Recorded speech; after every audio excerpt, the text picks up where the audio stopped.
క్రింది వారిలో శ్రీ పార్వతీయులు అని కూడా పిలువబడేవారు ఎవరు?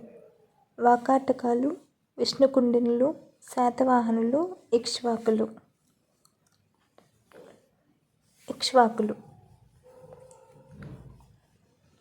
క్రింది వాటిలో సాలంకాయన రాజవంశం యొక్క రాజధాని ఏది?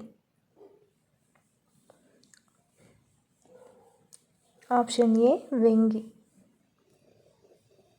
ప్రారంభ తూర్పు గంగాల రాజధాని కళింగ నగరం. కింది వాటిలో ఏ ఆధునిక ప్రదేశాన్ని ప్రాచీన కాలంలో కళింగ నగర అని పిలుస్తారు? ఆప్షన్ ఏ శ్రీకాకుళం జిల్లాలోని ముఖలింగం. సమస్త జ్ఞానద్రవ్య విద్యాకోవిద చల్లవ ఆస్థాన సంగీత విద్వాంసుడు ఎవరు?